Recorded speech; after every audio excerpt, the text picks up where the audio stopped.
Je dis souvent que le yoga il a 4000 ans et que ça n'a pas été pensé pour finir sur un tapis à pratiquer des flexions avant, des cambrures, des torsions, des étirements latéraux.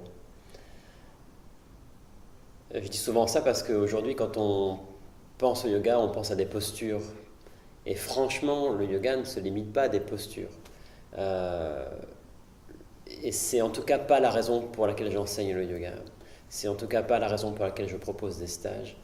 Le yoga, il a été pensé avant tout pour la santé mentale. C'est tout. Et la santé mentale, ça ne veut pas dire réussir à se concentrer sur un livre ou sur un film. La santé mentale, ça veut dire réussir à vivre sans être soumis à nos préoccupations liées au futur, liées au passé, liées au poids, le poids du regard des autres. Tout ça, on est un peu soumis à tout ça. On est un peu soumis au regard des autres, à notre relation au futur, à notre relation au passé, à notre relation à nous-mêmes. Et c'est un poids, on est omnubilé par ça, on est préoccupé par ça. Et donc retrouver de la force mentale, retrouver la santé mentale, ça veut dire réussir à vivre sans être sous l'influence de ces médiateurs extérieurs. Voilà.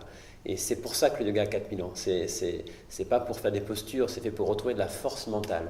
Réussir à avancer dans la vie sans être sous l'emprise de tous ces carcans que je viens de présenter. Voilà, c'est pour ça que le yoga a été pensé, pour la force. Yoga égale force mentale, point barre. Et quand on arrive à faire ça, eh bien, il y a quelque chose en nous qui se révèle, et ce quelque chose, c'est nous, c'est notre vraie nature.